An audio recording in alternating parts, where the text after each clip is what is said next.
Hey guys, I'm super glad to welcome you all to my channel. So without wasting any time, let's get into the topic. In this video, let's talk about the contempt of the court. But what it actually does means, let's have a fast look. The term contempt of the court can be easily understood as when we are disrespectful or disobedient towards the court of law. That is to say, willfully failing to obey the court's order, judgment or decree, or otherwise disrespecting the authorities. So in that circumstances, what a judge can do? Our Constitution of India empowers the judge to punish for the contempt under Article 129 and 142 Clause 2. Also in India, we have separate enactment called the Contempt of Court Act 1961. As per this act, there are two kinds of contempt. The one is civil and the another one is criminal. In this video, I'm just going to talk about criminal contempt alone. Section 2 Clause C of the Contempt of the Court Act very clearly defines what a criminal contempt actually is. So if the court is satisfied from any of the conditions given here, it can punish for such criminal contempt.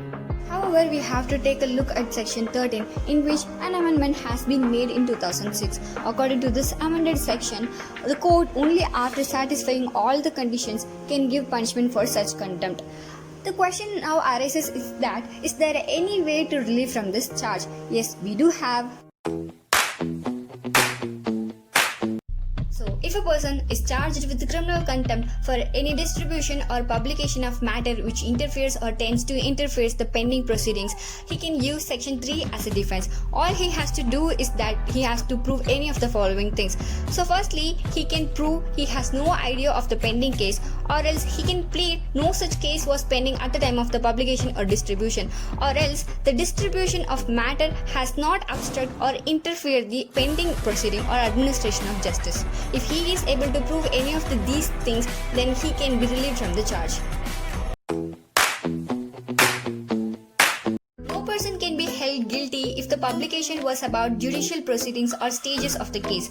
Provided under Section 4, it must be proved that the publication was fair and accurate. Also, in-camera proceedings can be published under Section 7, provided there should not be any kind of restriction or prohibition for the grounds of public policy, public order, security of the state, and etc.